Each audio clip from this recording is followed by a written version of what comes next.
하나님 말씀 신약 321쪽입니다. 빌립보서 3장 12절.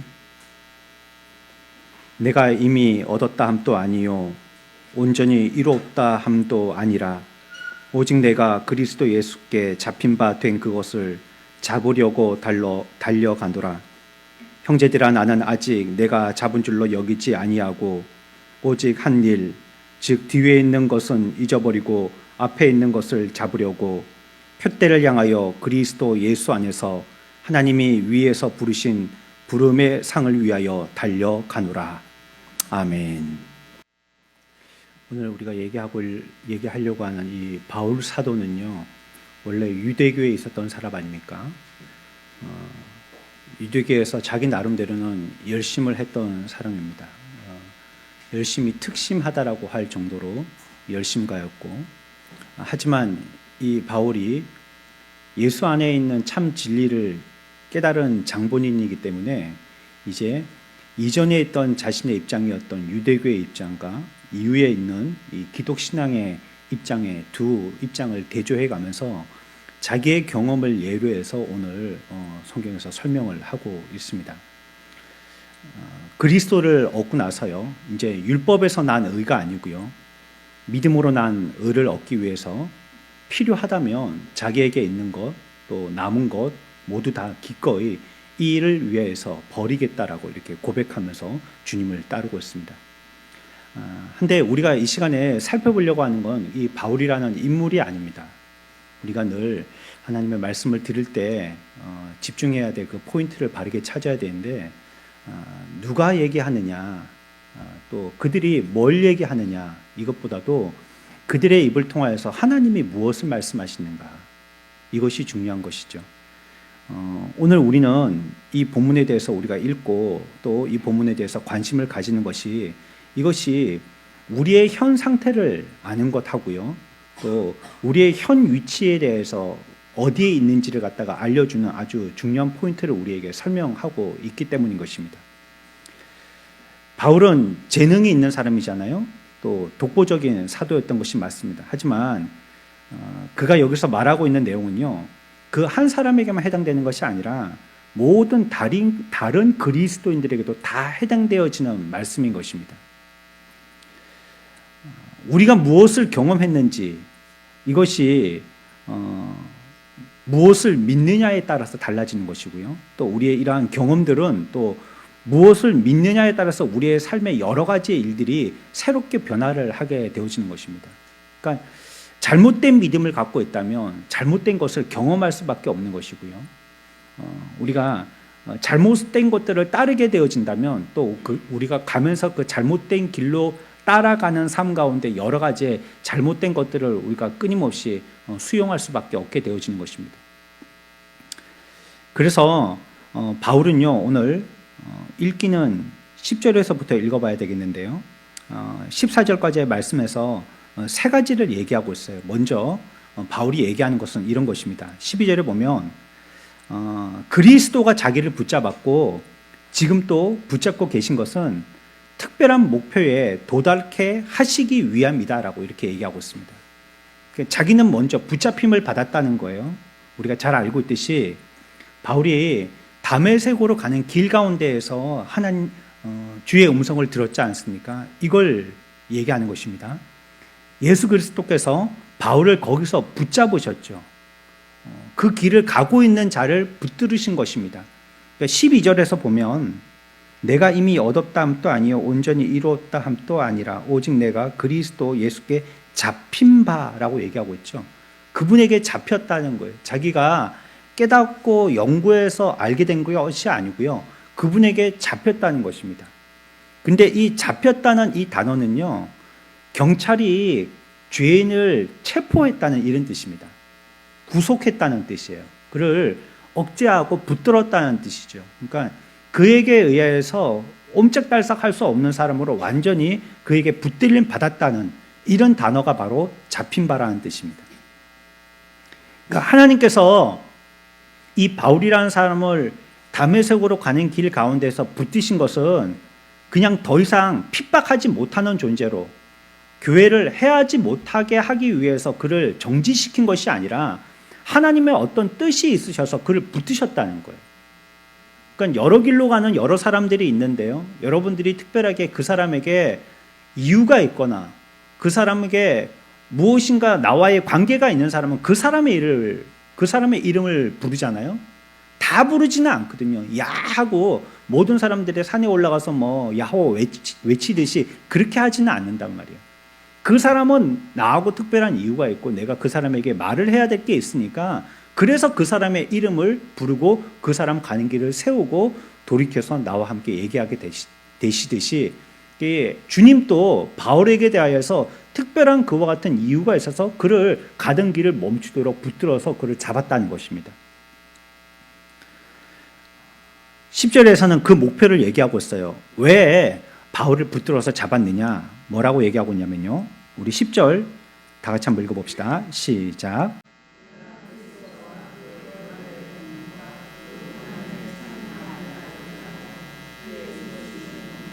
아멘. 이렇게 뭐라고 얘기하고 있냐면요.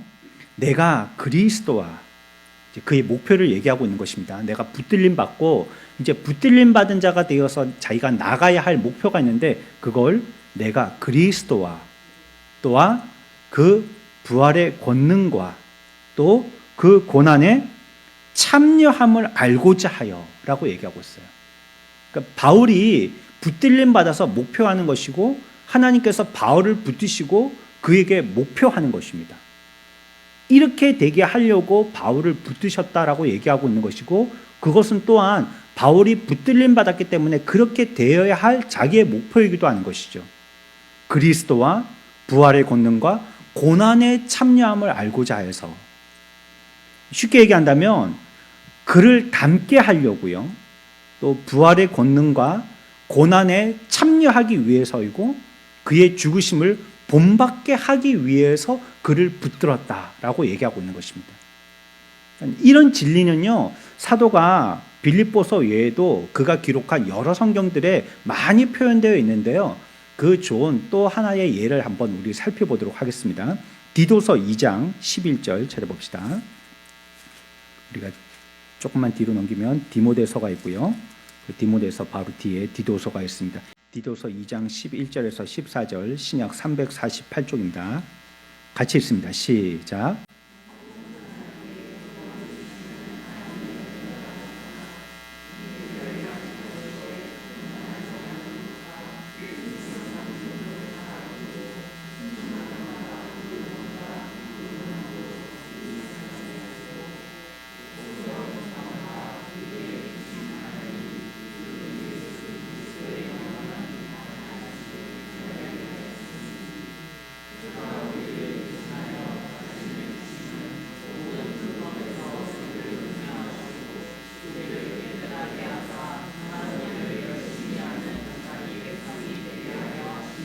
아멘.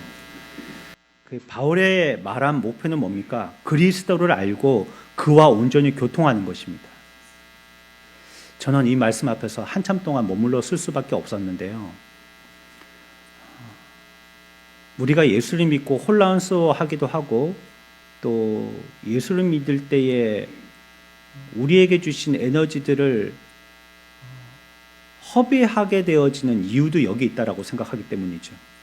왜냐하면 우리가 예수 믿는 것이 나를 개선시키거나 또 나를 개발시키는 이유로 예수를 믿는 경우가 간혹 있기 때문입니다. 내가 좀 더 나은 사람, 이 세상에서 사회에 좀 더 필요로 요청되어지는 사람들이 되도록 하기 위해서 내가 예수 믿는 그런 때가 많거든요. 내가 이런 것이 모자르니까 이거 갖춰달라고 하고 저런 것이 모자르니까 저거 갖춰달라고 하고 그래서 내가 목표한 내 나름대로의 온전한 사람이 되기 위해서 애쓰는 것이 신앙의 목적이 될 때가 많단 말이에요. 근데 바울은 뭐라고 얘기하고 오늘날 보편적인 우리 모두 크리스찬들에게 뭘 얘기하고 있습니까? 바울의 목표는요, 그리스도를 알고 그와 교통하는 것이래요. 이거는 뭐 우리가 복받고 내 기분이 어떻고 뭐 내가 이것을 통하여서 내가 어떤 사람이 되고 이런 것들과는 전혀 상관없는 겁니다. 바울이 목표했던 것, 그가 붙들림 받고 또 하나님께서도 그를 부르셔서 세워서서 그를 가르쳐서 가도록 한 목표의 지점은 그리스도를 알게 하는 것이에요. 그리고 그분과 영원토록 교통하도록 하는 게 그게 목표예요. 우리가 예수를 믿는 목표가 그것이에요. 그분을 알면 된 것이고요. 그분과 교통하면 된 것입니다. 예수님이 이 세상에서 주님의 공적인 사역을 시작하실 때요, 우리와는 좀 다른 면을 보이시는데요.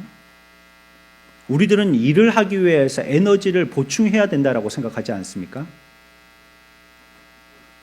일을 하려면 밥을 든든히 먹고 일하러 가야 되고, 학생들도 아침을 먹어야지 머리가 팽팽 잘 돌아가니까 아침 먹여서 보내고요. 특히 몸으로 일을 하는 그런 일을 하시는 분들은 당연히 아침에 뭔가 에너지를 흡수해야 되고, 또 점심 때도 잘 드셔야지 되고, 저녁도 드시고 나면 다음날까지 12시간까지 공복이니까 또 잘 드셔야지 되고, 자꾸 우리는 수용하고 비축하고 보충하려고 애를 쓰죠. 예수님은 어떻게 하셨냐면 주님의 공적인 사역을 할 때 아예 자기를 비우셨습니다. 안 드셨다는 거예요. 주님은 무엇인가 하나님의 일을 하려고 하실 때마다 자기에게 채우는 게 아니고 비우셨어요. 자기를 자꾸. 그리고 주님의 일에 쓰임 받으셨습니다. 하나님의 일에 쓰임 받으셨습니다. 우리들은 무엇인가 자꾸 비축하려고요. 자꾸 채우려고요. 자꾸 자기의 어떤 모난 부분 아니면 어떤 단점, 약점 이런 것들이 자꾸 보완되어지려고요.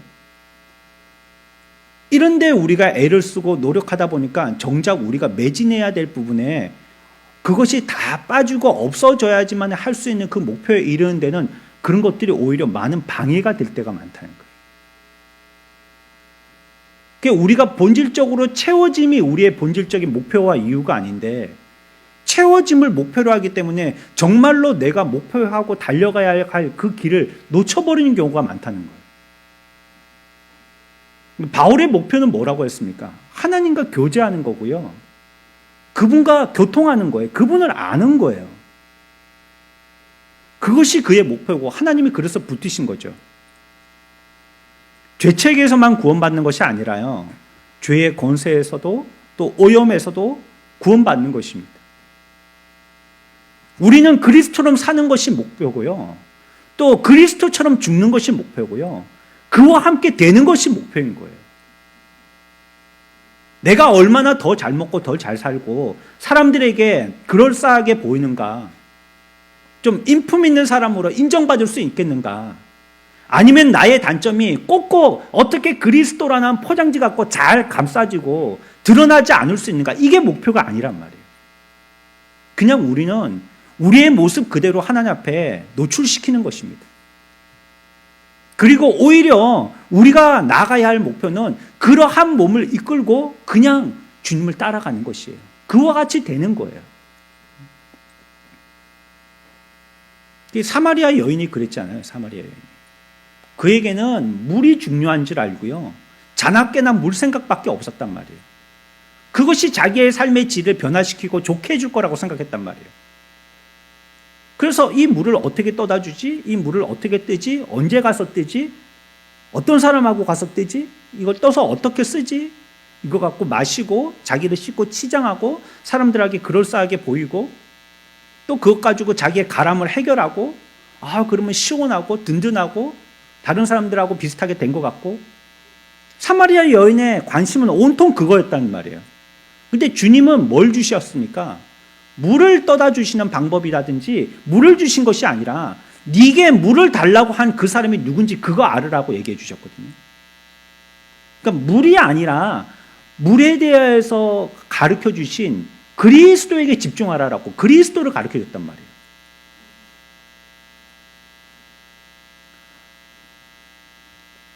우리의 삶은요, 이 세상에서 내 삶을 사는 것이 아니고요, 그리스도의 삶을 재현해서 사는 겁니다. 아니면 그 사람을 그리스도인이라고 얘기할 수 없지 않겠어요? 그리스도의 삶을 살아야지 그리스도인이죠. 자기의 삶을 사는데 그 사람은 어떻게 그리스도인이? 그건 자기인이잖아요. 자기 사람이잖아요, 그냥. 하나님이 우리들에게 요청하시는 거는 나처럼 살고 나처럼 죽고 나와 함께 있자는 것입니다. 바울을 부르심도 나처럼 살다가 나처럼 죽고 나와 함께 이 세상에서 있자는 거예요. 우리의 삶은요, 내가 좀 그렇지 않은 것 같지만 우리의 모습을 통하여서 주님을 그대로 나타내 보이는 겁니다.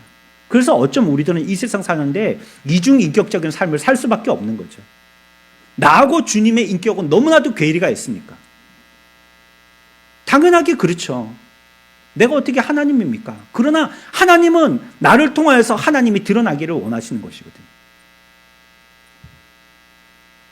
바울은 바로 이 목표를 위해서 자신은 사로잡혔다고 얘기하는 겁니다. 여기에 사로잡혔다는 것이에요. 그래서 주님은요, 이 목표로 가도록 하려고 다메섹으로 가던 바울을 붙드셨다라고 얘기하는 것입니다. 그리고 바울이 얘기하고 싶은 게 두 번째가 있는데요. 그건 뭐냐면, 그러나 그 목표에 아직 도달하지 못했다는 겁니다. 우리 인생의 딜레마죠. 알고는 있는데 그 목표에 도달은 아직 못했다는 거예요. 지금도 장래에도 그리스도 안에 계속 있을 것입니다. 모든 것들을 포기하고 오직 믿음을 붙들고 나아가겠다라고 바울은 고백하고 있어요. 하지만 바울은 뭐라고 얘기합니까? 아직 그 지식에 이르르지 못했다는 거예요. 그리고 나는 그 지식을 얻으려고 애쓰고 있다라고 얘기하고 있는 것입니다. 우리가 힘쓰고 노력할 바라는 거죠. 세 번째, 바울이 얘기하고 싶은 게 있습니다. 이처럼 내가 붙들고 있는 이 목표에 도달하지 못했기 때문에요, 그 목표를 도달하기 위해서 바울은 애쓴다는 거예요. 힘을 쏟아붓는다는 거예요. 13절에 보면요, 앞에 있는 것을 잡으려고, 13절 끝에 얘기하고 있죠. 앞에 있는 것을 잡으려고. 14절에 이어서 얘기하기를 표대를 향하여서, 끝에는 뭐라고 표현하냐면 달려가노라, 이렇게 얘기합니다. 우리의 목표는 그리스도와 살고 그리스도와 죽고 그리스도와 함께 있는 것인데, 우리는 거기에 아직 이르르지 못했기 때문에, 그러나 내가 그것을 못할 이상으로만 생각하지 않고 이를 위하여서 나는 앞에 있는 것을 잡으려고 표대를 향해서 달려간다는 거예요. 애쓴다는 것입니다. 이것이 오늘 본문이 얘기하는 사도의 세 가지입니다. 먼저 그리스도의 목표가 무엇인지를 규정하죠. 그리고 그러나 우리가 아직 그 목표에 도달하지 못했다는 것을 고백합니다. 자기의 인생의 유일한 관심사가 목표에 도달하는 것이라는 것을 밝히고요. 그리고는 그것을 위해서 모든 노력을 다하고 있다는 것이에요. 이게 이제 바울이 자기 자신에 대한 고백적인 내용이거든요. 우리의 삶의 목표도 바울을 본받아야 되겠죠. 그리고 처음에 말씀드린 것처럼 이것은 바울 자신의 얘기를 하려고 하는 게 아니고요, 모든 보편적인 이 시대에 사는 다른 그리스도인들, 저와 여러분들도 이와 같아야 한다는 것을 얘기하고 있고, 우리가 또 주목해야 할 면도 그겁니다. 이제 이 말을 우리에게 한번 적용해 봅시다. 나에게 한번 적용해 봅시다. 바울이 고백한 것처럼요, 이 세상에서 우리들은 온전해질 수 없습니다. 그것은 불가능하죠. 사도 자신만 보아도요, 12절에 보면 내가 이미 얻었다 함도 아니요 온전히 이루었다 함도 아니라 라고 얘기하고 있습니다. 무슨 말입니까? 한마디로 얘기한다면 바울은 스스로를 생각할 때 온전하지 않다라고 여겼다는 것입니다. 그 저와 여러분들도 온전하지 않죠. 이게 내가 하는 게 아닌데요, 하나님의 일을 내가 하는 게 아닌데요, 자기가 하는 것처럼 불필요한 부담을 가진다든지, 자기가 하는 것처럼 어깨에다 힘을 과하게 준다든지, 이 자기가 하는 걸로 여기는 거예요. 내가 하는 게 아닌데 말이에요. 그 우리는 온전하지 않아서요, 우리의 결핍들이 끊임없이 드러납니다. 왜냐하면 그럴 때야 비로소 그 결핍을 보고 하나님께 달려가거든요. 인생이 어리석어서. 그 결핍이 보이지 않고서는 나네 싶어가지고 자기 자랑하느라고 주께로 안 간단 말이에요. 그러니까 자꾸 우리의 약점, 단점을 갖다가 들추고 다른 사람을 통하여서든지 이 일을 통하여서든지 오랜 시간을 통하여서든지 내가 공부한 지식을 통하여서든지 계속 경험하게 하는 것입니다. 그러니까 내가 무엇을 믿었냐가 무엇을 경험하게 한다고 했잖아요. 내가 어떤 신앙을 갖고 있느냐가 어떤 길로 가는지를 판가름 나게 하는 것이에요. 우리는 온전치가 않아요. 계속 이런 것이 드러나는 것입니다.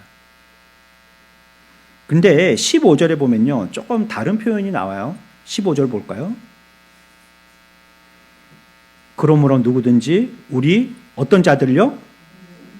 그럼 우리는 온전히 이뤘단 말 아니냐, 바울이. 우리 온전히 이룬 자들 이렇게 얘기했으니까 바울은 앞에서 이룬 것도 아니고 온전해진 것도 아니라라고 얘기해놓고 15절에 가서는 우리는 온전히 이룬 자들이라고 얘기하니까 서로 부딪히는 모순 아니냐 이렇게 얘기할 수 있지만, 여기서 얘기하는 온전이라는 말은요, 고린도전서 2장 6절에서 쓰고 있는 온전, 거기에 보면 그러나 우리가 온전한 자들 중에서 하고 있는 그 온전의 단어와 같은 단어거든요. 여기서는 뭘 설명하고 있냐면 어린 아이들에 비하여서 조금 더 성숙되어진 자들, 이런 걸 얘기합니다. 그러니까 여기서 15절에서 얘기하는 온전이라는 것은요, 절대적인 온전이 아니고 상대적인 온전이라는 거예요. 그러니까 조금 연약한 믿음을 가진 사람에 비하여서 조금 더 나은 자, 그런 자를 온전하다라고 이렇게 표현했다는 것이에요. 하지만 우리가 지금 생각하고 있는, 바울이 고백하고 있는 자기의 목표에 이르르지 못하였다라고 고백하고 있는 12절에서의 온전은요, 그러한 상대적인 온전을 얘기하는 것이 아니고 절대적인 온전을 얘기하는 것입니다. 우리는 이 면에서는 온전치 않다라고 얘기하는데 15절과 부딪힐 게 하등 없습니다. 그러면 하나님께서 우리들을 온전케 하실 수 있음에도 불구하고 왜 우리를 온전케 하시지 않는 것입니까? 최종적인 대답은요, 모르겠다는 겁니다. 그거 잘 몰라요. 하나님이 우리를 왜 온전케 하시지 않는지에 대해서 모릅니다.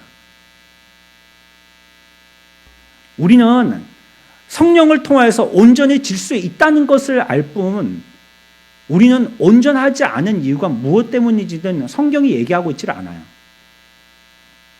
그냥 하나님께서 그렇게 하지 않기로 정하셨다는 것밖에 몰라요. 바울이 고백한 것처럼요, 우리들도 이 세상 살 때 그런 고백을 할 수밖에 없는 것입니다.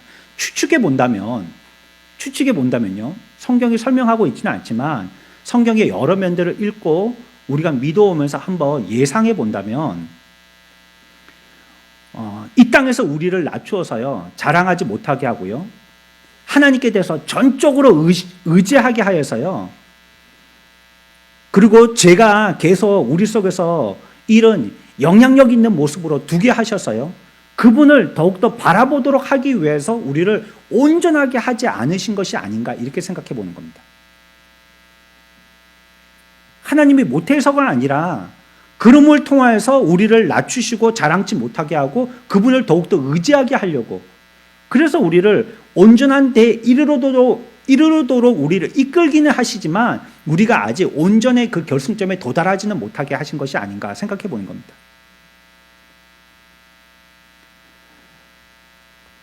자신이 몇 가지 죄를 짓지 않았다고 온전하다라고 얘기할 수 있지만 그렇지 않고요, 우리들이 지난주에 배운 것이 뭡니까?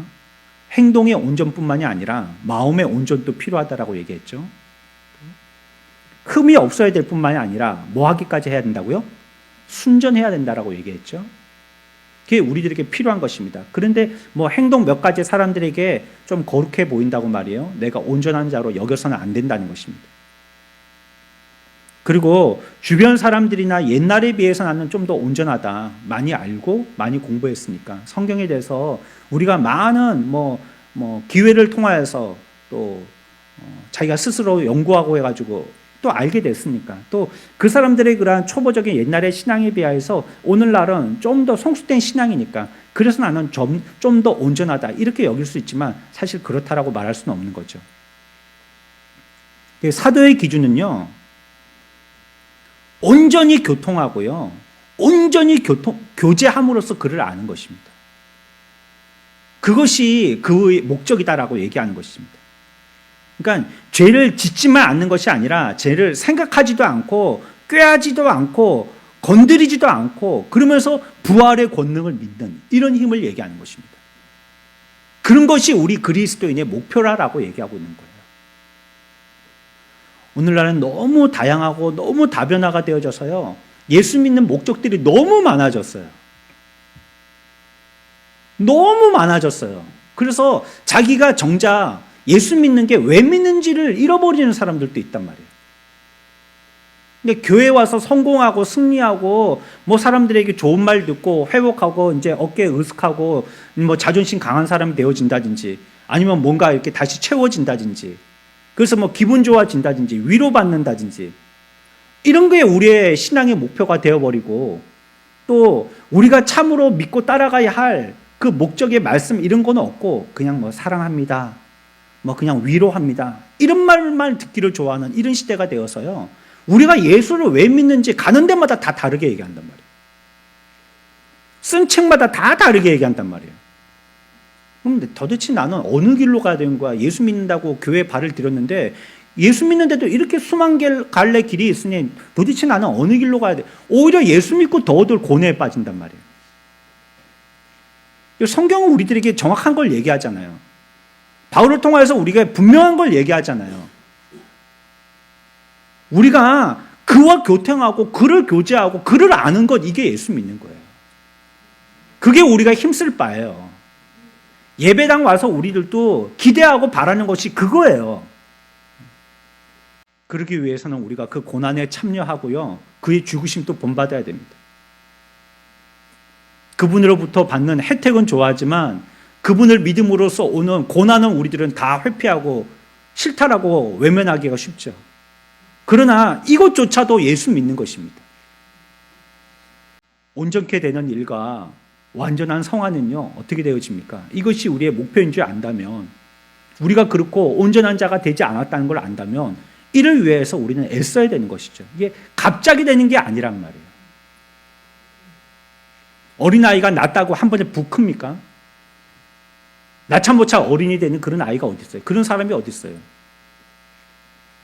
상징으로 우리들에게 삶을 통하여서 인생을 통하여서 우리에게 다 가르쳐 주시는 것인데 뭐 오늘날에는 막 날씨가 이렇게 좀 우리가 예상하지 못하도록 갑자기 추워졌다 갑자기 더워졌다가 막 이렇게 되긴 하지만 그래도 우리나라는 가운데 중간 단계가 있어서요. 아 이제 싼싼한 거 보니까 여름 옷 넣고 겨울을 꺼내야 되겠다. 우리가 예상하고 점진적으로 계절이 바뀌잖아요.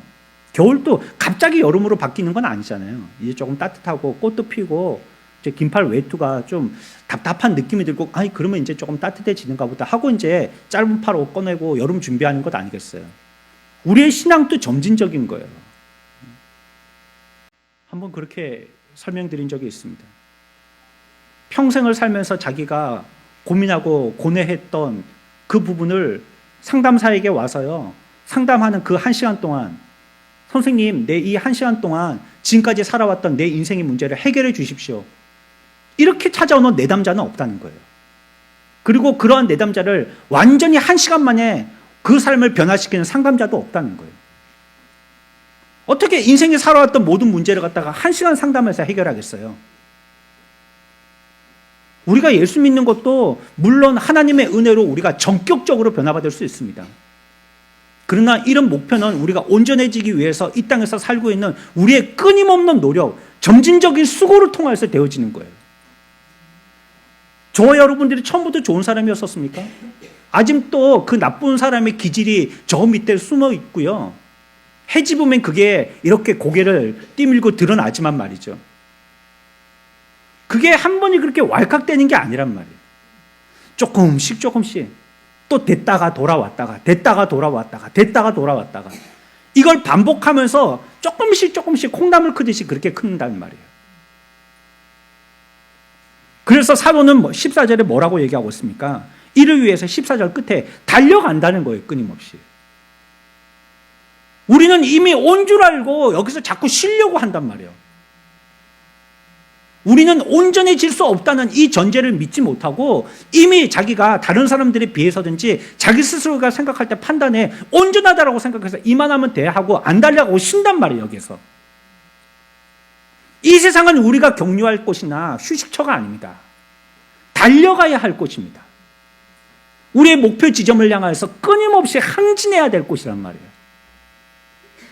바울과 같은 큰 스승도 우리가 보기에는 저 사람 같으면은 우리가 참으로 사고 따를 만한 위대한 스승이다, 인물이다, 위인이다 생각하고 그의 모습을 본받으려고 하지만 자기 입으로 자기가 고백할 때도 나는 아직 온전해지지 못했다는 거예요. 그래서 온전해지기 위해서 달려간다는데 저와 여러분들이 하물며 두말하면 잔소리 아니겠어요? 14절에서 얘기하는 이 바울의 표현에요, 갑작스러운 요소는 아무데도 없어요. 온전함을 이루는 사도의 방법은 뭐 하는 거냐면 달려가는 거예요. 달려가는 거. 걸어가는 것도 아니고요, 옆 돌아보지 않고 달려가는 겁니다. 걸어갈 때는 여기저기 좀 볼 수 있어요. 걸어갈 때는 그 차 운전할 때도 참 희한하대요. 뭐 요즘엔 보니까 뭐 크루즈 기능 이런 게 있어가지고요, 고속도로 같은 데서 뭐 잠깐 손 같은 거 떼도요, 지가 알아가지고 이렇게 거리도 유지하고 속도도 유지하고 하면서 차선 이탈도 하지 않도록 보호해주면서 이렇게 갑니다. 이제 그거 계속 그렇게 하면 안 되고요, 잠시만 그러고 다시 핸들 잡아야죠. 또 안 잡으면 막 차가 막 찡찡거리죠. 막 빨리 잡으라고 막 소리 내고 난리가 나죠. 이렇게 쭉 갑니다. 하지만요, 그렇게 뭐 그 속도를 내면서 이렇게 쭉 달려가지만요, 이게 그 목표를 향해서 계속 나아가도록 차가 만드는 거죠. 우리들은 뭐 거기서 실려서 뭐 특별한 걸 할 필요가 없죠. 그렇지만 이것이요, 내가 애써야 되는 거예요. 내가 그거 붙들고 있어야 되는 거예요. 그 마지막까지 나아가는 데는요, 내가 힘을 기울여야 하는 거고요, 거기에 주목해야 되는 거예요. 우리가 예수 믿으면서 또 한 가지 잘못 생각하고 있는 것들 가운데 하나가 이런 것이에요. 가만히 있어도 하나님께서 우리에게 은혜를 주어 주셔가지고 내가 하려고 하는 의지가 전혀 없음에도 불구하고 나를 움직이셔서 자동적으로 하게 하신다는 거예요. 은혜를 주셔서. 나는 그냥 나무 막대기 같은데 그 나무 막대기에 생명력을 불어넣어 주셔가지고 할 의지도 할 마음도 할 생각도 없고 하고 싶지도 않은데 저절로 하게 한다는 거예요. 그러니까 끊임없이 하나님의 은혜를 구한다는 것입니다. 그러면 바울은 왜 자기가 그와 같이 달려간다라고 얘기했겠어요? 하나님의 그 큰 은혜를 받은 이 바울의 큰 사도가 왜 그렇다면 하나님의 은혜만 구하지 자기가 달려간다라고 얘기했겠어요? 나는 달려가노라라고 얘기할 게 아니라 하나님 앞에 끊임없이 은혜를 구하노라 이렇게 표현해야 되는 게 맞지 않습니까? 그러나 바울은 달려간다는 거예요. 끊임없이. 거룩함을 추구하고 성화를 위해서 끊임없이 애써간다라고 얘기하고 있는 것입니다. 그래서 디모데전서 6장 12절에서는 이렇게 얘기합니다. 우리 다 같이 한번 봅시다. 디모데전서 6장 12절 말씀입니다. 시작.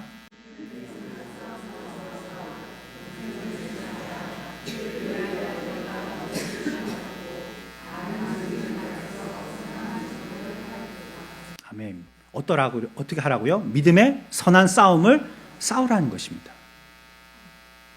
믿음의 선한 싸움을 싸워야 되는 곳입니다. 우리가 살고 있는 이 세상은 그런 표현들 많이 쓰지 않습니까?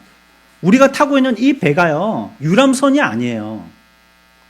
우리가 타고 있는 이 신앙의 배라는 것은 전투함이에요. 전투함. 싸우는 배지 여행하는 배가 아니란 말이에요. 모두 각자 자기가 맡은 역할이 있어서 포 쏘는 사람은 포를 쏘고 총 쏘는 사람은 총을 쏘고 앞에서 레이더를 보는 사람은 레이더를 보고 깃발을 올리는 사람은 깃발을 보고 이렇게 해야지만 이 전투함이 자기의 임무를 수행할 수가 있는 것입니다. 근데 우리가 피곤하다고 저 밑에 내려가서 쉬고 저 사람은 밥 먹고 있고 저 사람은 놀고 있고 저 사람은 자고 있고 저 사람은 뭐 풀장에서 배 안에서 수영하고 있고 이래가지고는 어떤 전투도 우리가 수행할 수가 없는 거죠. 그래서 믿음의 선한 싸움을 싸우라라고 얘기하고 있는 것입니다. 의와 칭의에 대해서는요, 우리가 할 것이 아무것도 없습니다. 우리가 의롭게 되고 우리가 거룩한 자라고 부름받는 데 대해서는요, 우리가 그에 대해서 아무 역할을 할 게 없습니다. 이것은 말 그대로 그분이 온전히 다 하는 것입니다.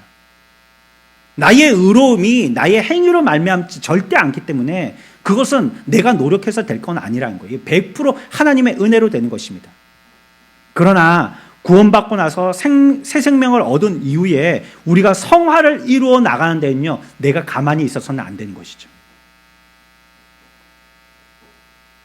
은혜를 이유로 하나님 앞에 아무것도 안 해도 하나님께서 주실 줄 생각한다면 그게 오해라는 겁니다.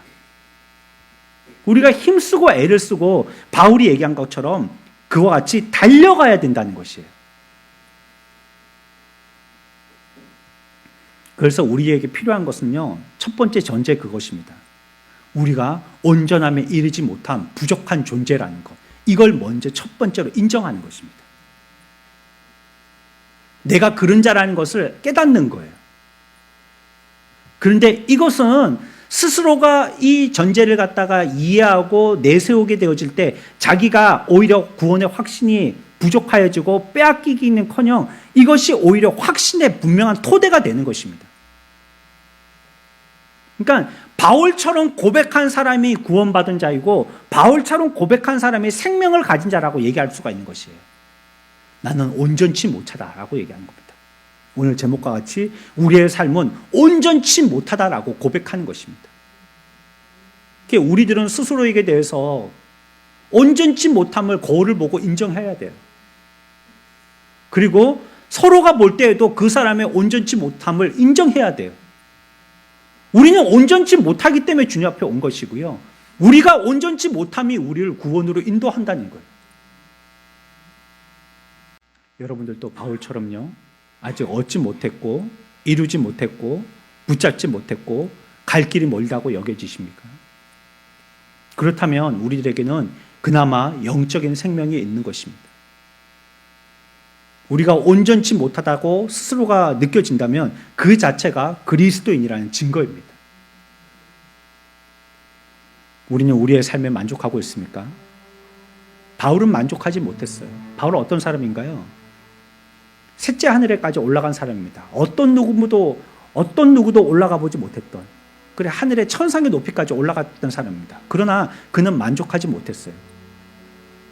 그러나 그 사람은요, 거기에 대해서 끝나지 아니하고 끊임없이 앞으로 달려가야 되겠다라고 목표를 세우고 항진하였습니다. 이를 위해서 애썼던 사람인 것이에요.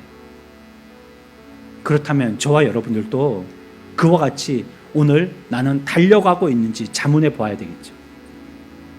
나의 온전치 못함을 인정하고 그분 앞에 달려가고 있는지요. 그분과 함께 살고 그분과 함께 죽고 그분과 함께 교통하기를 위하여서 애쓰고 있는지 이거 스스로가 물어봐야 되겠죠. 우리들은 무엇을 위해서 살고 있습니까? 내가 잘 믿고 있고 잘못 믿고 있다는 그 목적, 또 그 기준이 무엇입니까? 내가 어떤 것을 하나님의 은혜라고 생각하고 어떤 것을 하나님의 은혜 안 주시다고 생각하는 것입니까? 내가 최종적으로 도달하려고 하는 그 목적지는 어디예요? 평생을 예수 믿으면서 내가 흡족해하는 그 목적지가 어디냔 말이에요. 바울은요, 그런 거 얘기하지 않습니다. 바울은 그저 하나님을 알게 되었으니까, 그분을 통해서 구원받게 되었으니까 나의 모든 것들을 헌신버리지 다 버리고 그분을 위해서 투신하고요, 그분과 함께 살겠다는 겁니다. 그리고 그분이 나의 삶의 목적이라고 얘기하고 있어요. 저와 여러분들이 이 세상을 살면서요, 우리의 경험이라는 것은요, 이와 같은 바른 성경을 통해서 얻게 되어진 그런 확실한 지식의 믿음을 가지고 우리가 그 경험들을 바로 하게 되어지는 것입니다. 하나님이 우리들에게 은혜를 주셔야지 되겠지만요, 바울과 같이 우리들의 인생에서도 하나님이 우리를 붙들어 주셨습니다. 어떤 한 사람도 내가 잘나서 내가 알고 하나님께 찾아온 사람은 없습니다. 그렇다면 그 붙들림 받은 그것을 붙들기 위해서 우리들도 목표를 삼아서 달려가는 바울과 같은 믿음의 승리의 삶을 사는 저와 여러분들이 다 되시기를 축원합니다.